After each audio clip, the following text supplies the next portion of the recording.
This is K.M. Weiland, and you're listening to the 478th episode of the Helping Writers Become Authors podcast. It's time for me to take a break from actively outlining my work in progress and start transcribing my notes. I always do this intermittently throughout the outlining process, usually about the time that I start getting so overwhelmed by the bulk of information that I can no longer easily keep track of it all. When I start having to constantly flip back through the pages of my notebook to try to remember what I decided about such and such a scene and how it will affect other scenes I'm still working on, I know it's time to take a break. I'm past due this time around. I've got an entire notebook to transcribe, which is going to take me a while. I hate taking that big a break from the active outline, but it's just necessary sometimes. One of the reasons I've been holding off is because I've been hoping to make it to the cooler weather. I've been enjoying writing outside in the evenings so much that I hate to miss it. The evenings are starting to get ever so slightly shorter, but there's still plenty of good writing time out there. Still, I can hold off no longer, so it's inside I go to the computer to transcribe all the goodies I've collected so far. And now, I hope you enjoy this week's podcast, 10 Ways to Write Excellent Dialogue. For many people, dialogue is the heartbeat of fiction. As arguably the only true form of showing in written fiction, it offers an inexhaustible source of energy for dramatizing characters, catalyzing conflict, and enhancing every available opportunity for entertainment. That's why it's so important to take full advantage of dialogue. And that's why we're going to be taking a look at 10 ways to write excellent dialogue. The essence of dialogue is familiar to any of us old enough to have exchanged words with another human being. It is communication. It is expression. Sometimes it's comfort. Sometimes it's anarchy. Often it comes easily. Usually it's interesting. Sometimes, though, it's boring. You know how it goes, both in real life and on the page. Boring conversations are those in which one or more participants isn't hearing anything that interests them.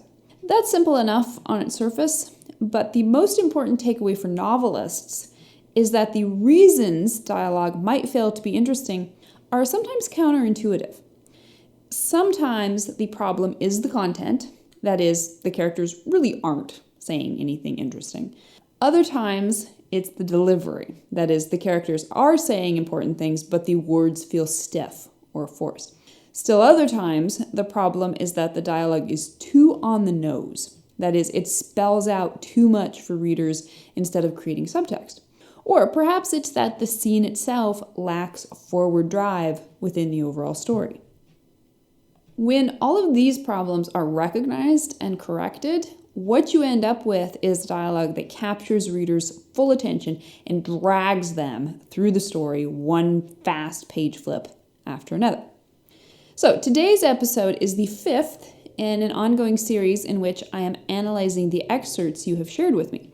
My approach to these critiques is a little different from those you normally see on writing blogs. Instead of actually editing each piece, I'm focusing on one particular lesson that can be drawn from each excerpt, so we can deep dive into the logic and process of various useful techniques. Today's post is inspired by Lena V's excerpt from her historical novel. She wanted to know if she succeeded in her first attempt at writing dialogue. She said, "This is the only full scene I've completed so far, and honestly, I can't recall ever writing dialogue before. I would love any feedback you'd be so kind as to give." Now, before we get into the excerpt, let me just say that for a first attempt, this is excellent.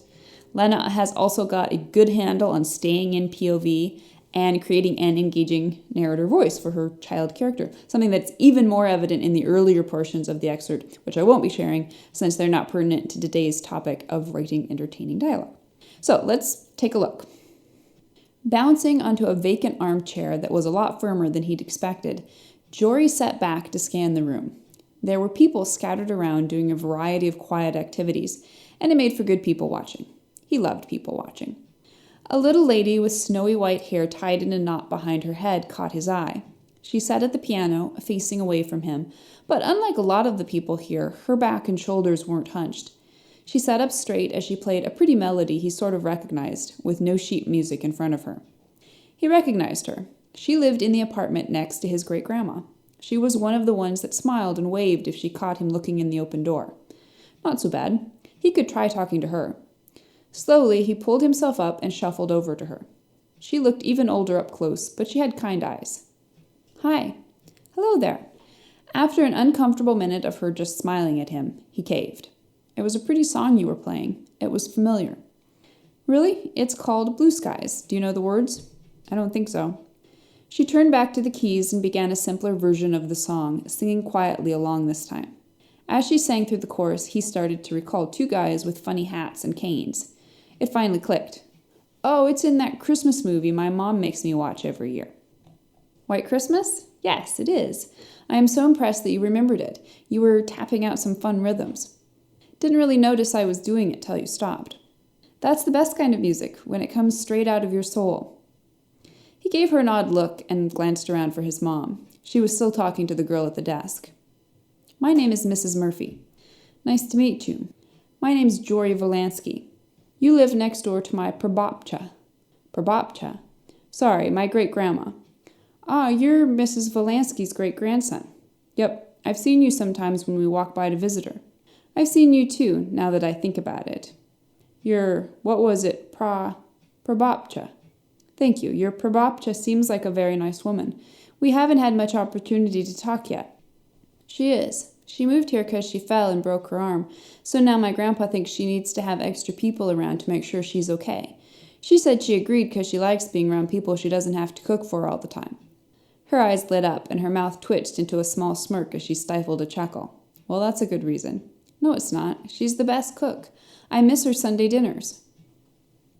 Beyond the basics of properly punctuating dialogue and creating a sensible back-and-forth flow between speakers, which Lena aces, the next level of great dialogue becomes something of a magic act. Just as in real-life conversations, good dialogue is as much about what isn't said, or what is said with eyes and body language alone, as it is the words we use. Great dialogue is more than just a functional exchange of information. It's a dance of unexpected motives, fears, desires, uncertainties, and revelations. This is true for big scenes, but just as true for small exchanges. In fact, the nuances of great dialogue are often more important in small scenes because there's less going on and readers need a little something extra to keep them fully entertained. So with that in mind, let's take a look at 10 fast ways to boost your dialogue from good to great. Tip number 1, clarify your speakers. Within the back and forth of a conversation, especially if it's between just two characters, you can often get by with very few identifying speaker tags or action beats. Readers understand that if one character said the first thing, then the other character is the one saying the second thing, and so on, to a point. For this to work, readers must have no doubt about which character speaks first. In this instance, the excerpt's introductory line, "Hi," could feasibly belong to either character. Adding a simple "Jory said" to this first line would be more than enough to clear up any initial confusion. Usually, it's best to punctuate dialogue with an action beat or speaker tag at least every 3 lines or so, both to orient readers and to avoid talking head syndrome, in which the author fails to keep characters grounded in the setting. Tip number 2, place each speaker and actor within a new paragraph. One of the most important rules of formatting dialogue is putting each new speaker in a new paragraph of their own, something Lena demonstrates throughout the majority of her excerpt. An important variation of this rule also gives each new actor a line of their own, even if they have nothing to say. Now, this addition isn't a hard and fast rule, since pacing and other considerations will play in, but usually you'll get the cleanest flow of intent by simply giving silent actors their own lines prior to the next bit of dialogue. Sometimes, as in the case of our excerpt, which says, "After an uncomfortable minute of her just smiling at him, he caved," you may need to rework the former part of the sentence to put a bit more emphasis on the actor. For example, "She smiled at him for a minute." New paragraph. He caved. Tip number 3. Place action beats on the same line as their dialogue unless the preceding action is lengthy or indirectly related. In a rule related to the previous one, make sure action beats appear on the same line as the related dialogue, as in, he caved. It was a pretty song you were playing. It sounded familiar. The exception to this is when the action goes on for more than one sentence or isn't directly related to the dialogue. If Jory's action beat had been a 2-sentence description of him looking around the room, trying to avoid the old lady's eyes, then it probably would be better placed on a line of its own with the following dialogue separated. Tip number 4. Build subtext by creating dialogue and action that don't fully support each other. So now we get to the good stuff. On-the-nose dialogue is dialogue that says nothing more or less than what it seems to be saying. If the old lady is saying nice things, well, then she's nice, which is nice. But it doesn't give the author much room to initiate curiosity or understanding within readers. It's a wall instead of a cracked door. When Mrs. Murphy explains the song to Jory by saying, "Really, it's called Blue Skies, do you know the words?" I think there's a subtle missed opportunity to really get to know this character. As it stands, her thoughts seem to go no deeper than her dialogue. But is this truly all an old woman in her situation would be thinking? What interesting subtext could be suggested here with a more surprising line of dialogue or a contrasting action beat? For example, she looks sad or isn't initially quite so interested in talking to Jory. Unexplained emotions, especially when at odds with dialogue, offer a wealth of interesting opportunities, not just for developing your characters more, but for unfolding them in an artful way that tugs at reader curiosity. Tip number 5. Use each speaker's motivation to create an undercurrent of forward motion and probably conflict. Some dialogue statements will have only one meaning, the obvious one. But optimally, these statements are evened out by many others that have double and even triple meanings. When Mrs. Murphy tells Jory she's impressed he knows the song, that's a statement with a single obvious meaning. But the fact that it also comes across as a bit patronizing piques the possibility of a bit more. Maybe she means what she says and is only being unconsciously patronizing in the way all adults occasionally are with children. But maybe amidst her niceness, she really is a little patronizing, and Jory hears it and resents it. Suddenly, the tenor of the conversation shifts ever so slightly. Suddenly, there's a little bit of conflict, a little bit of push and pull in the undercurrent of the character's personality and motivations. This is why it's important for authors to identify their intentions for a scene's forward motion and thematic content.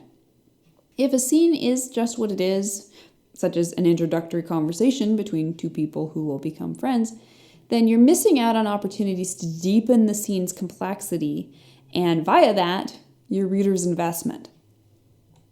Tip number 6. Substitute evocative action beats for dialogue where possible.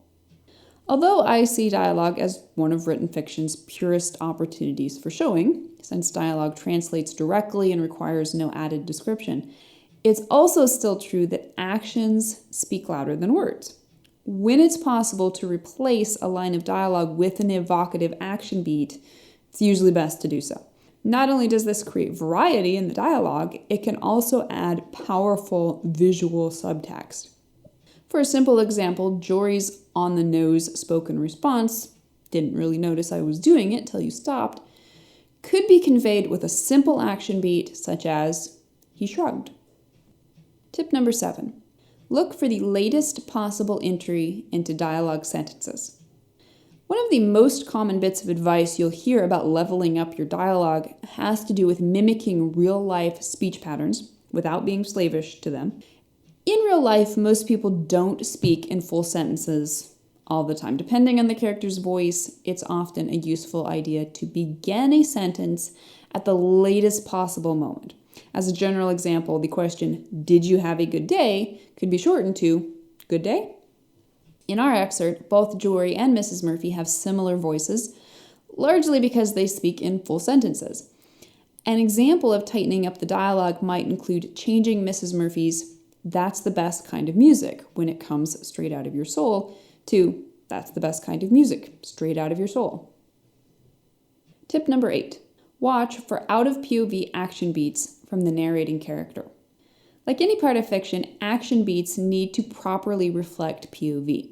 In this scene, which is told from Jory's close POV, the action beat "he gave her an odd look" feels jarringly out of POV. How can Jory know his look is odd? Would he really think of it this way? It would be better to rephrase the adjective to something more narrator-centric, such as "he gave her a questioning look." Or, for my money, you could replace it altogether with the more evocative "he squirmed."